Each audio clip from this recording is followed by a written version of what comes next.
Good afternoon. It's Monday, the 18th of February 2019, just after 1 o'clock. Welcome to UK Column News. I'm your host, Mike Robinson. Joining me in the studio once again is Patrick Henningsen from 21st Century Wire. Welcome to the programme, Patrick. Great to be with you, Mike. We're going to get straight on, Patrick, with the Munich Security Conference taking place over the weekend. Many of the headlines in the mainstream press suggesting that the international rules-based order is falling apart because of what appears to be an increasing split between Europe and the United States. Let's have a look and see what they were talking about. The report from the Munich Security Conference says this: the Trump administration displays an irritating enthusiasm for strongmen across the globe and disdain for international institutions and agreements. This follows, a conference in Warsaw in Poland. This was a US organized conference to organize against Iran. So that happened, I think, Wednesday, Thursday last week. And Mike Pence there, the vice president, had urged France and Germany and the UK to abandon the Iranian nuclear deal. At Munich on Saturday then, Angela Merkel basically threw those comments back at Mike Pence. She said that the Iranian deal can help countries pressure Iran over issues that the US might be concerned about, for example, the ballistic missile development and Iran's role in Syria and Yemen. So, Patrick, I thought we'd just have a brief look at the comments, the first couple of seconds of comments from the Iranian foreign minister on this from the Munich Security Conference. So I'd be interested in your thoughts on what he had to say. This past Monday, millions of Iranians gathered for mass rallies to mark the 40th anniversary of the Islamic Revolution, an earthquake that collapsed a pillar of US dominance in West Asia. We've never been forgiven by the United States for having exercised our right to self-determination. As a result, we have long been the target of an unhealthy fixation, let's say an obsession, which continues to this very day. The demonization of my country has been a convenient cross for 7 consecutive American presidents to bear, and even a more convenient smokescreen for America's regional clients to hide behind. It is long overdue for the United States to dismantle this malign institution, for it has today morphed into one of the greatest threats, even to America's own security and interests, let alone peace and security in the rest of the world and the region. Does he have a point? Yeah, he absolutely has a point. I think the great quote in that speech there by Iranian Foreign Minister Zarif is, it was a pillar, the Islamic Revolution in Iran in 1979 was a pillar that began the collapse of the US dominance and control over the Middle East, and that's exactly what happened. A lot of people aren't aware, Mike, that the largest CIA station outside the U.S. at that point was in Tehran during that period. So that was really the hub of the Cold War activities and sort of CIA intelligence network right across the Middle East in Central Asia. Mohammed Zarif went on to say this: the risk of war is great. The risk will be even greater if you continue to turn a blind eye to severe violations of international law. Israeli behavior is putting international law on the shelf. US behavior is putting international law on the shelf. This, of course, followed this comment from Benjamin Netanyahu, who was speaking at the Warsaw Conference last week. And, of course, the usual rhetoric from him is Iranian aggression is the main factor undermining the Middle East and the entire world. We must prevent Iran from attaining nuclear weapons and block its military entrenchment in Syria. So as Zarif was talking about the obsession. Okay? Yes. There it is right there. That's where the obsession comes from. Iran is the root of all bad things, of all terrorism, of all international crime, of all wars in the Middle East. This is the sort of talking point that the Israeli regime has directly wired into the brains, especially of this current administration, although this has been the case for previous administrations, but it's really bad now.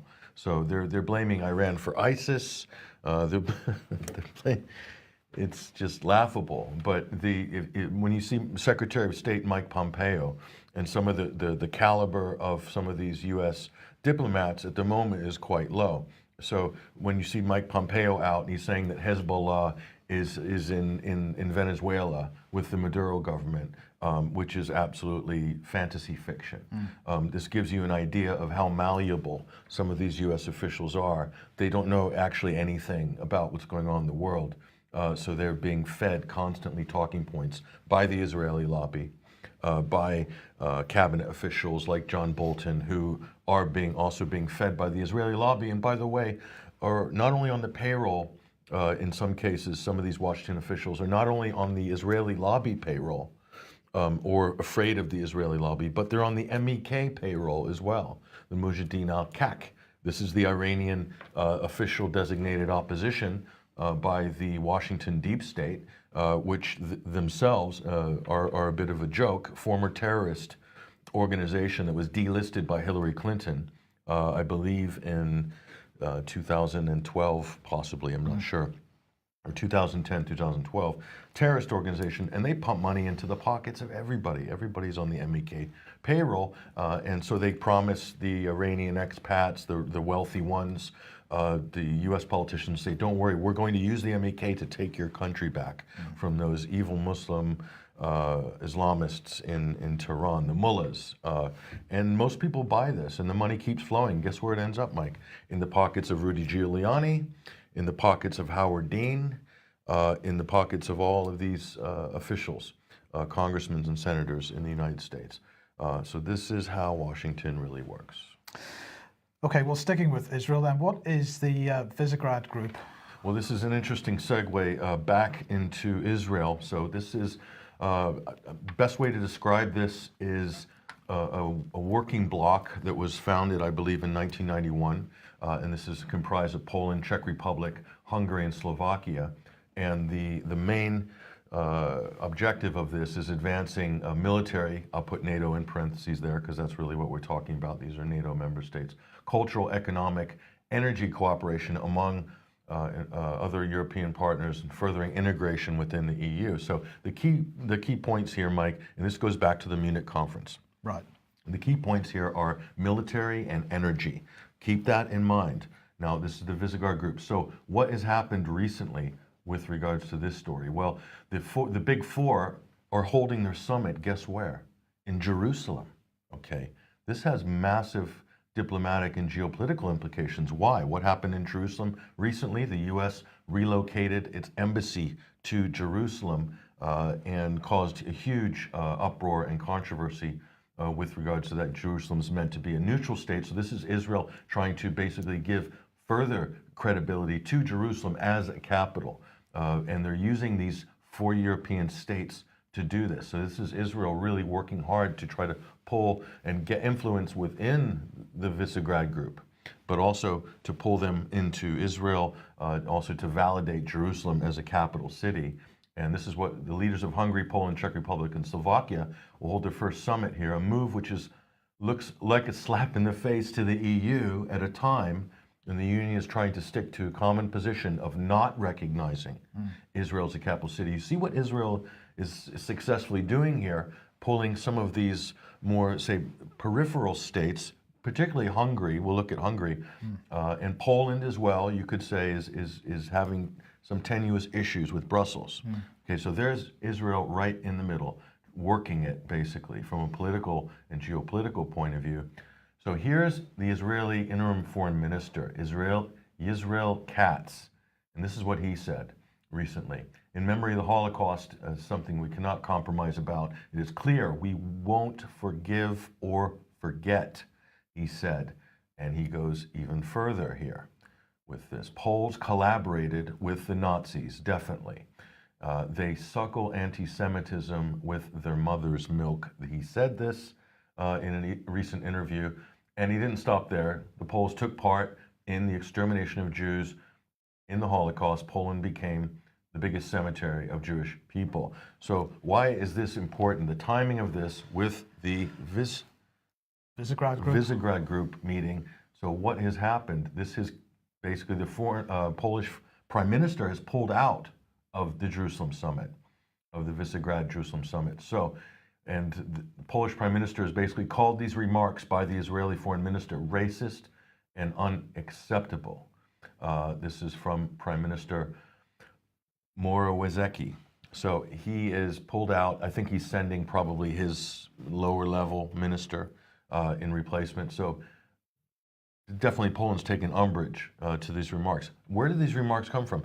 Well, guess who got the ball rolling? Benjamin Netanyahu got the ball rolling on this. And so clearly his ministers are following suit, Mike. So this was already, Netanyahu raised some remarks about Poland's controversial Holocaust law, which it passed a few, I think last year. And this is a law, look at this law, this is quite amazing, Mike. So whoever accuses the Polish nation, the Polish state, or for being responsible or complicit in the Nazi crimes committed by the Third German Reich shall be subject to fine or penalty of imprisonment of up to 3 years.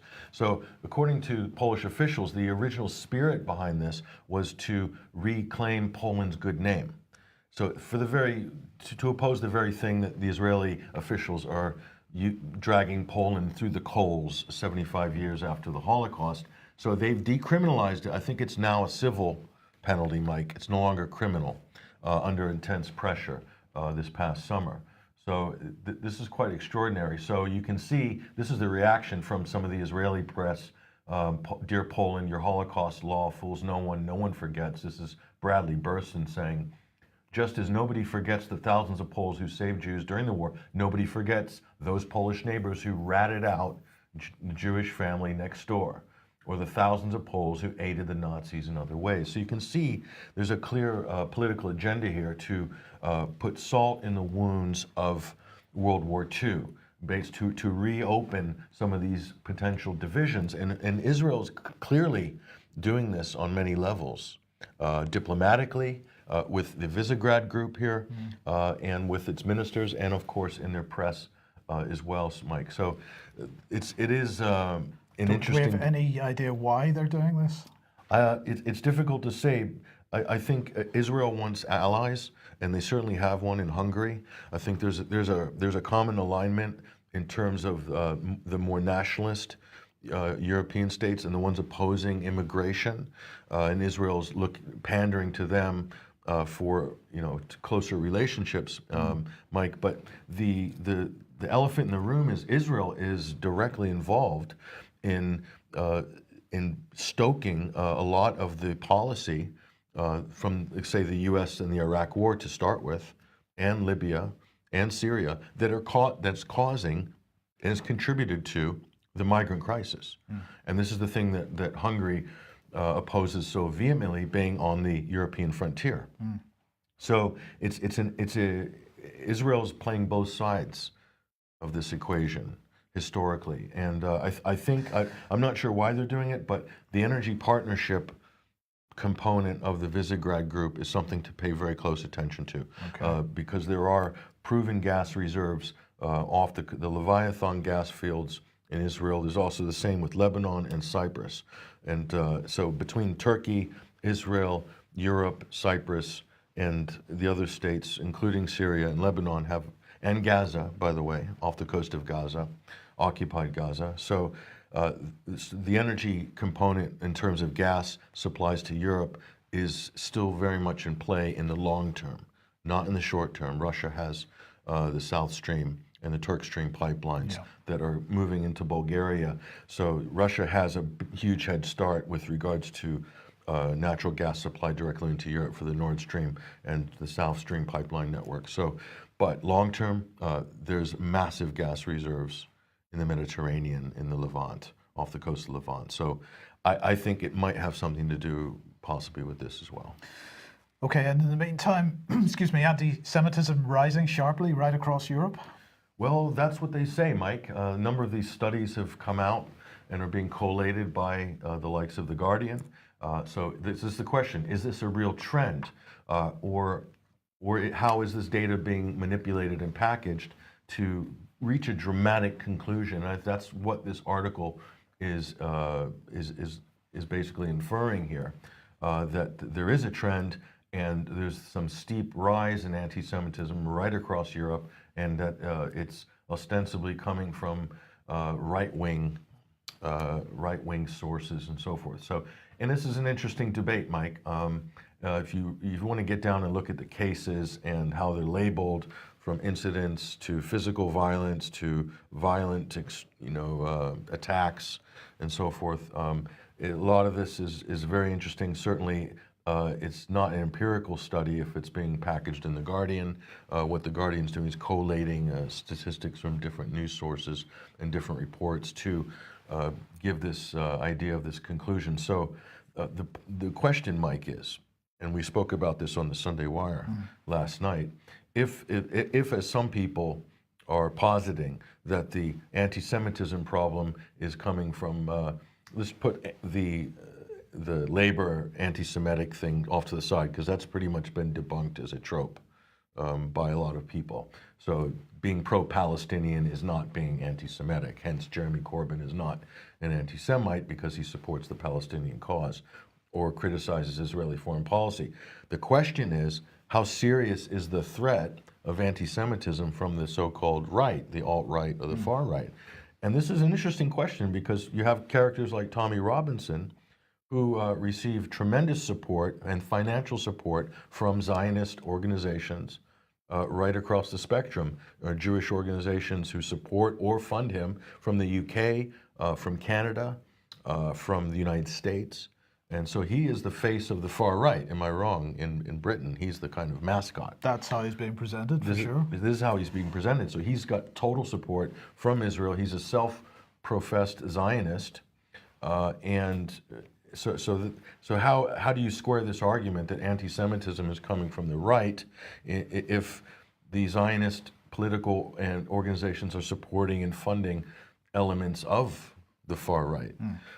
It doesn't quite add up, Mike, and I think it deserves a lot more research and certainly more questioning. Absolutely. Now, you suggest that we can forget about anti-Semitism in the Labour Party. Well, that's not exactly correct, is it? Because, well, this morning, as the BBC is reporting here, 7 MPs have left the Labour Party in protest at Jeremy Corbyn's leadership and his approach to Brexit and anti-Semitism in the Labour Party. This is the reason that they've left, they say. So who have we got here? Chuka Umunna, Luciana Berger, Chris Leslie, Angela Smith, Mike Gapes, Gavin Sugar and Anne Coffey. Luciana Berger said that Labour had become institutionally anti-Semitic and she was embarrassed and ashamed to stay. Well, Jeremy Corbyn says he's disappointed about that they've left.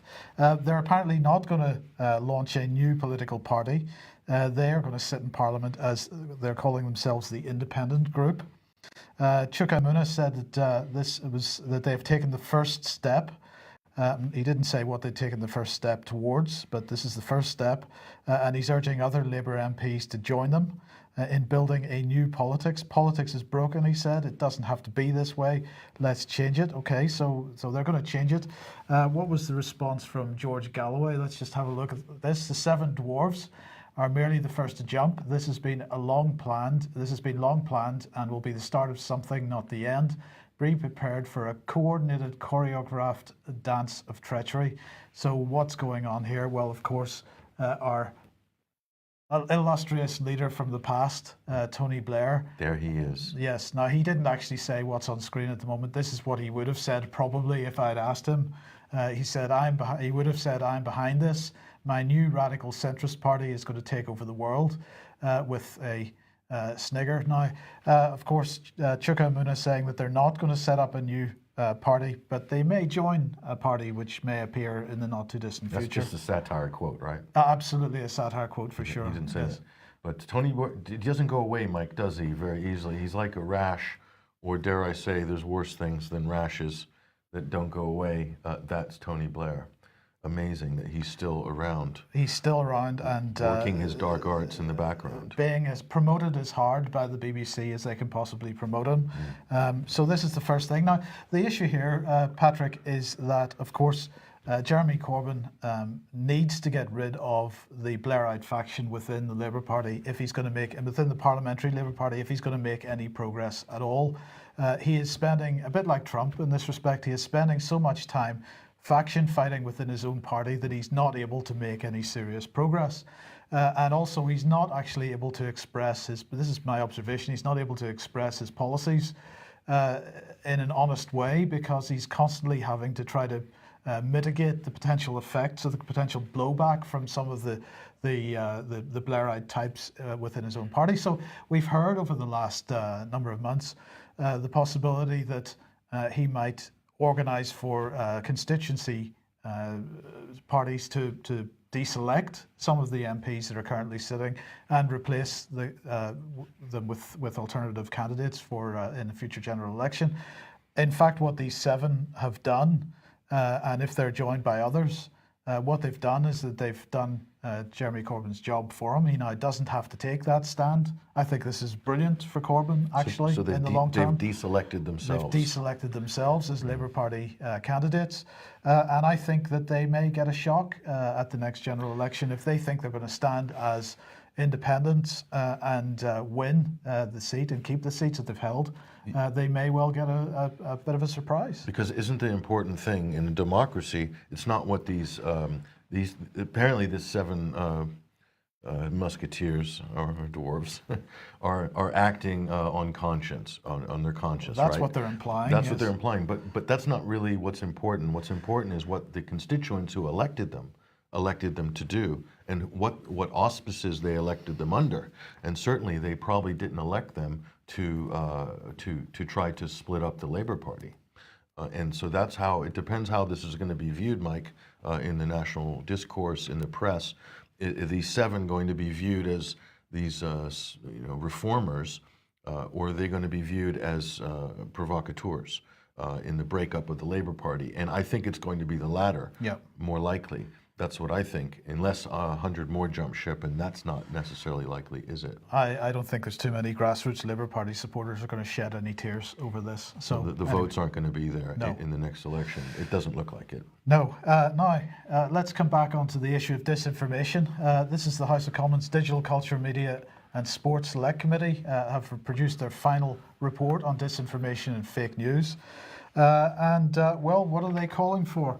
They're calling for compulsory code of ethics for tech companies overseen by an independent regulator. I think we heard that from someone else in the last week or so, but anyway, we'll come on to that in a second. Regulator given powers to launch legal action against tech companies breaching the code. The government to reform current electoral communications laws and rules on overseas involvement in UK elections. I'm not certain that that's absolutely proven that there has been any overseas involvement in UK elections, but I think we know who they're talking about. Social media companies obliged to take down known sources of harmful content, including proven sources of disinformation. Now, Patrick, this is the biggest, this last point here is the biggest piece of concern for me, because this comes back to what we were saying last week with the Cairn Cross review, and we'll remind people about that in a second. But social media companies obliged to take down known sources of harmful content. Known by whom? Who decides? Including proven sources of disinformation. Proven sources? Proven by whom? Now, we're going to come on to an article at the very end of the programme today, which is one of the most egregious pieces of disinformation that I've seen in a very long time. It's going to be difficult for people to digest this because it's a contentious subject. But we're going to come back to this point, Patrick, that disinformation, the majority of it, is coming from the mainstream media. And so clearly the select committee here in suggesting that social media companies are responsible and obliged, in fact, by law to take down known sources of content, we've got to ask the question, who decides? So what they're doing is trying to impose not a law, but a draconian code, Mike. A draconian code. The Star Chamber is going to come up with a code of ethics or some sort of a code of conduct for social media or for tech companies. What they're doing is threatening firms with the threats of fines according to this code that is almost impossible to adhere to, and it will be completely arbitrary in the end on the political whims of who's interpreting it, by the way. And also it'll be arbitrary and to the whims of whichever way the political wind is blowing at the time. What is the zeitgeist at the time? Is it outrage over Donald Trump defeating Hillary Clinton? Is it Russian disinformation, which the Trump and the Russia issue are married, actually. Yeah. But this could be different. It could be an Iranian-Israeli issue in 5 or 10 years, or a war issue in the next big war that the NATO member states decide to kick off if they do. Which is probably going to be Iran. Which could be Iran. So they're threatening firms to basically go into hot button censorship mode. So in other words, Facebook's going to be taking stuff down left, right, and center just to avoid all the regulatory and fine regimes. Okay, so, but it's not just the proven disinformation. How are they going to prove what is a source of disinformation? Are they going to use internet guides? Are they going to use NewsGuard? Are they going to depend on Snopes? Who knows? Are they going to use an algorithm to do this? Who knows? So the other question, Mike, then is overseas involvement in elections. What is overseas? What is involvement? And what are elections? Does that mean that any commentary on any candidate during any election cycle in the UK is going to be construed, if it comes from a foreign journalist or a foreign commentator or a foreign channel? Does that mean that, does that constitute involvement or meddling in a UK election?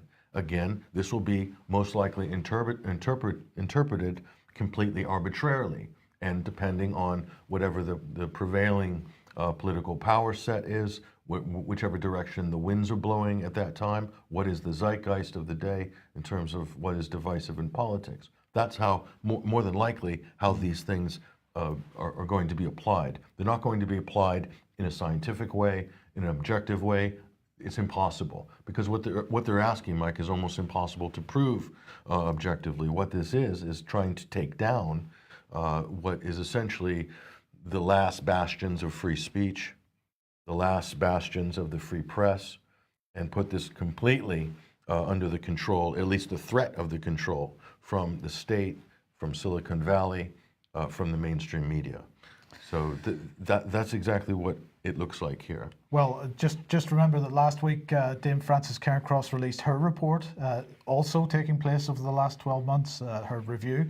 And on the media show on Radio 4 on Wednesday afternoon, it was this particular issue of social media platforms making the decision about what is disinformation and what is not, which caused her, clearly caused her difficulty because it was during that question that she was stumbling over her words. The rest of it, she was reasonably felt on safe grounds, clearly, by the way she was presenting herself. But on this issue, she did not feel on terribly safe ground. So anyway, getting back to the report itself, the the Select Committee saying that electoral law is not fit for purpose. It has to be updated.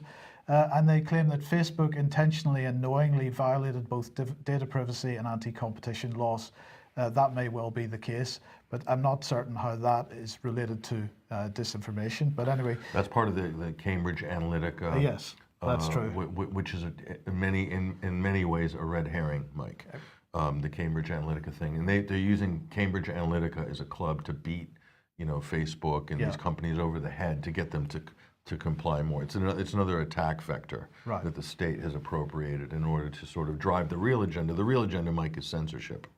That's the real goal. Well, absolutely. So let's just look at what Damien Collins had to say in this. Our inquiry over the last year has identified 3 big threats to our society. The challenge for the next year ahead is to start to fix them. We cannot delay any longer. They're determined to press ahead with this. We must act now. They must act now, is exactly what he's saying. We have to act now before it's too late. He went on to be concerned about personalized dark adverts from unidentified sources, unidentifiable sources, that companies like Facebook exercise massive market power, which enables them to make money by bullying smaller technology companies. Like the UK column. Well, exactly. We need a radical shift in the balance of power between the platforms and the people. The age of inadequate self-regulation must come to an end. And we also repeat our call to the government to make a statement about how many investigations are currently being carried out into Russian interference in UK politics. We want to find out what the impact of disinformation and voter manipulation on past elections, including UK referendum 2016, and are calling on the government to launch an independent investigation. So there you go. So they're pushing the Brexit Russia canard. Yes. Just like the U.S., the Democratic Party is pushing the Trump-Russia collusion canard. It's exactly the same thing. What they're doing, what Damian Collins is attempting to do is disenfranchise millions of voters who went out and voted in the Brexit referendum, just as Adam Schiff and the Nancy Pelosi and the Democratic Party and the Hillary Clinton campaign are attempting to disenfranchise millions of Americans who went out to vote for Donald Trump. You might not like who they voted for. You might not like the fact that millions of Britons voted for Brexit, but they did get out. A referendum was offered, right, legally. People came out, they voted, and now they're being attempted to be disenfranchised or erased or told they were under the influence of Moscow, which is absolutely bonkers as a concept. It's going to be very difficult to prove that a few fake news articles or adverts kicking around on social media actually influenced people to vote a certain way. That's an incredible study you're going to have to. It could take 10 or 20 years to find some empirical data at the end of that that's compelling. But the assumption's already been made. People have already come to that conclusion. Ministers have already enacted policies, Mike, already now for a couple of years that have already taken that conclusion on board anyway. Yeah. So what I think they're looking for is more validation, because they don't seem super confident about these very dangerous policies which they're attempting to push onto the public right now, which essentially is regulation of the press, regulation of the internet, regulation of social media, regulation of speech, etc. Well, if Damian Collins and Dame Frances Cairncross are calling for Facebook and Twitter to do more, well, in fact, they're already doing it to a certain degree, aren't they? Yes, they're doing more. Facebook has just blocked a couple of major popular viral video accounts here, and one of those is Soapbox, Waste Ed, and there's another one as well. So they're part of offshoots of In the Now. This was a popular program on RT, and the person behind this, of the CEO of Mafic Media, is Anissa Anawi. She's an award-winning presenter from RT, former host of In the Now, and this is what she said. Facebook has blocked all of Mafic's pages, including In the Now, after CNN, quote, investigated. So the corporate news outlet now claims that Facebook will require us to have a disclaimer about our funding. And she's talking about funding from RT or TV Novosti, or one of the Russian government-aligned media bodies. And this is unprecedented discrimination, as Facebook doesn't require any of its pages to do the same. CNN does mention our high video quality, tens of millions of views, though. So thanks for the plug, she said. So that's Anissa Anawi here. So what happened is, Mike, this didn't just happen organically.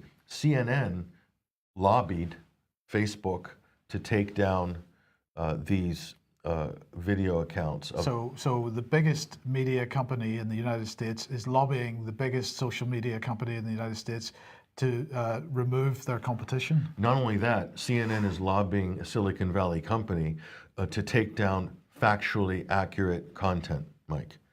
They haven't pointed out any of the facts presented on any of Anissa Anawi's media outlets here that produce really punchy viral videos. They do target a millennial demographic, because you can tell from the style, okay? But it's not unlike the things that you see on the BBC, Al Jazeera, or even CNN in some cases, or MSNBC. It's the same type of style. It's just done with probably a little more savvy in terms of a geopolitical worldview.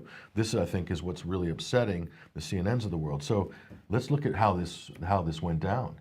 So this is the person one of the people in the middle here behind this. This is a Russian hybrid warfare expert and a lovely lady by all indications. Her name is Molly McHugh, and she teaches hybrid warfare and how to be safe from the Russians at Georgetown University. And this is what she tweeted yesterday. She was gloating about taking down all the In the Now and Anissa Nawi's company accounts there. She says, I have been lax this week in thanking Donnie. She's talking about Donnie O'Sullivan, CNN's tech and technology correspondent.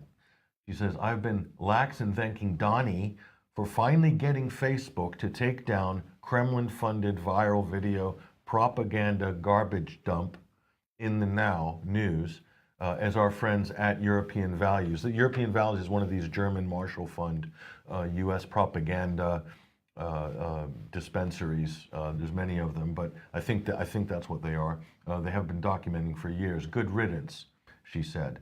So she's charming, as you can see, and she says, and maybe now he can interview all the members of Congress that promoted Rania Khalek and In the Now and ask if they knew what they were pushing Kremlin propaganda. So this is one of the journalists, Rania Khalek, who does a lot of videos for Anissa Nawi. Molly McHugh saying that Donnie should go and troll those members of Congress who shared her videos on Facebook, which are Kremlin propaganda. So this is completely disingenuous, and this is the technique that everybody is using to censor, basically, that because something comes from RT or from Russia or from somewhere behind the Eastern European former Iron Curtain, that this is somehow Kremlin propaganda. They don't say whether the content is factually accurate, is historically accurate, whether the analysis is sound. They don't comment on any of this. They just slap a label on it, which is disinformation. Russia, bad. Russia, disinformation. Kremlin propaganda. So, but as we said earlier in the program, Mike, it's a historical fact that the primary source of fake news and disinformation throughout history, in fact, right back to the beginning of the printing press, is Western mainstream corporate media and Western government agencies. This is the #1 proven historical source. There's academic papers written on this. There's number of people have documented. There's books written on this. We can't just erase this fact. Okay, so in terms of propaganda, there's nothing that holds a candle at the moment, at this particular time, to CNN in terms of broadcast television, in terms of actively pushing fake stories, fabricated news, completely fraudulent news reporting. Okay, then you can add the Washington Post, the New York Times, NBC News, CBS, Vice News, BuzzFeed. NBC, you can throw all this into one basket, Mike, and the total weight of the disinformation, the propaganda, and the fake news coming from those media outlets that I've just mentioned is gargantuan in its scale. Yeah. And these viral videos produced by Anissa Nawi are not even in the league in terms of impact, but they're much more factually accurate than a lot of the reports that are produced by CNN. Okay, now, I should probably offer a health warning at this point because we're about to put an image up which may cause some people to have some kind of fit. It's very disturbing. It is. Other people may laugh to such a degree that they cause themselves a physical injury. So here is Action Man himself, Gavin Williamson. Now, this is from Lucy Fisher, who's Sunday Times reporter. And she says on Twitter here, great weekend with the Royal Marines in the Arctic Circle. They practiced their legendary icebreaker drill in which they jumped into glacial pools of water, cut into the ice shelf before clawing their way out with their ski poles. Gavin Williamson gave it a go too. So there you've got Gavin Williamson on screen. I'm not sure whether he's enjoying himself or whether he's actually crying and begging for people to pull him out. But anyway, he took part apparently. And that was followed up, according to Lucy Fisher, that following that there were tots of rum and a toast to the Queen. So there you go. That's what Gavin was doing over the weekend. And he probably felt exhilarated, Mike, because it's probably one of the greatest things that he's ever done. Yeah, so in the chat box they're asking could they not have pushed him back in. But anyway, that's beside the point. He was toasting the Queen. There we go. He is a patriot, apparently. Or is he? Because also over the weekend, of course, he was speaking at the Munich Security Conference. So let's have a look at what he was saying. We have delivered European security long before the creation of either the European Union or NATO, and we will continue to deliver it when we leave the EU. He said, with the signing of the UK-Germany joint vision statement last October, it's obvious to both that there is much more to achieve as two nations. So, of course, this was taking place in Germany. So I just want to start here by explaining a little bit about what we now have as a result of this joint vision statement with Germany, because of course here is the UK and France and Germany, and the UK now since 2010 the Lancaster House Treaty, and in 2018 the Sandhurst Treaties, plus the activities of the Franco-British Council. We've got very close defence ties between Britain and France. In fact, it's a 50-year defence pact. So we are fully integrated with the French in that respect. The French have, as you know, in the last couple of weeks signed the Aachen Treaty. So they now are integrated in defence matters, as well as many other matters. And in fact, the Sandhurst treaties between Britain and France are pretty much link us together with the French, very much the same degree as the Aachen Treaty does between the French and the Germans. Now, with respect to Britain and France, it's at this point only a joint vision statement, but nonetheless, we're moving in the direction of a similar type of treaty between us and Germany. So this seems to be the core of European defence, and any British MP or British member of the House of Lords that doesn't get this or that tries to wriggle around this is being disingenuous at the very least, or they simply don't know. And if they don't know, they better inform themselves very quickly. It's not like people aren't telling them. People are telling them. People are forwarding MPs the UK column's European Defence Union timeline, and generally MPs are saying there's nothing to see here. Well, in fact, there is plenty to see here. And in fact, as we've pointed out on the website, on the UK column website, this has been British government policy since 1948, possibly before, but certainly since 1948. And so for any British MP to suggest that Britain is not going to be involved in European defence, like I say, they're being disingenuous. Let's go on with what Gavin had to say, though. He said it's important that an EU which shuts out non-EU NATO allies from capability development will only weaken its own industry base and capabilities it wishes to develop. Now, what's he referring to here? Well, he's concerned that post-Brexit, should we end up with a no deal, for example, that the EU would then cut British defence companies out of the EU defence complex. This is something that Britain does not want to see, because this is part of British policy as well. Who's he talking about? Non-EU NATO allies? That's what he's talking about. He's talking about Britain. He's talking about Britain. We could also be talking about the United States as well, because they want a piece of the defence pie, don't they? Absolutely. Yeah. But I think he's primarily talking about Britain here. So anyway, but he goes on and he says, but as Ursula, that's Ursula von der Leyen, the German defence minister, as Ursula and I agreed when we met at NATO earlier this week, Europeans should not be spending 2% of GDP on defence for America. We should be spending it for ourselves and our security. There is no question in Gavin Williamson's mind that Britain is going to be part of European Defence Union, because he's saying it there right in front of your eyes if you're reading this on screen. We should be spending it for ourselves, not for yourselves, not for the Europeans, for ourselves and our security. So this is clearly a statement made in the direction of away from NATO and towards military unification. Absolutely. Doesn't it look like that? That it doesn't look like it. It is it. There is no question that that's what he means. And he goes on to say, NATO matters more than ever because an old adversary is back in the game. 30 years since the Berlin Wall fell and 5 years since the illegal annexation of Crimea, Russia remains a threat to our security. He said, we remain open to a different kind of relationship with Russia, and options of dialogue remain on the table. It's vital that we always work to avoid escalation and avert risks of miscalculation.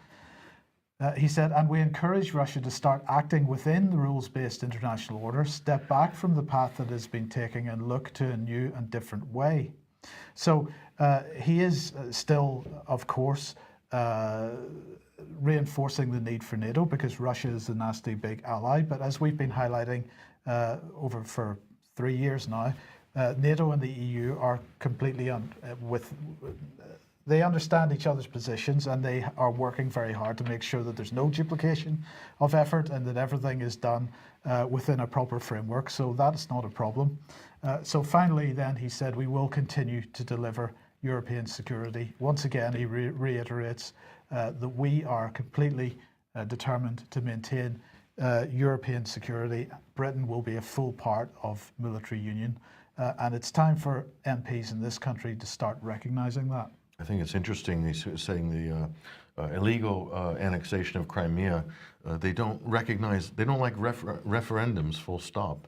I see this is kind of a trend within the plutocracy in Britain. They don't like the Brexit referendum results. They don't like the referendum in the Crimea. I think it was 90%, 92% or something like Crimeans voted to reunify with Russia. Russia didn't annex Crimea. They voted to rejoin Russia, which they were actually part of Russia before 1954. That's something Gavin Williamson's probably not fully aware of, that history, because obviously his history book starts at 1954, so that's interesting. Yeah. But in terms of the rules-based international order, I'll just say this, that Russia is absolutely in compliance with the rules-based international order, especially the Russian fireplaces, and Gavin should know this, Russian fireplaces that are produced for the home are in full compliance of European ISO standards. So yeah, they're totally in compliance in terms of the fireplace industry. Right. So that's just something, Gavin would know that, wouldn't he? Or he would. He should. Yeah. Yeah. Okay. Well, look, we got to leave it there for today. We are going to be doing a UK column news extra time straight after this, and that'll be up on the UK column forums and on 21wire.tv as soon as possible this afternoon. So hopefully you'll get to see that if you're a member of UK column or 21st Century Wire. In the meantime, we will be back on Wednesday as usual at 1 p.m. So thank you very much, Patrick, for joining us. Thank you for joining us, and we will see you then. Bye-bye.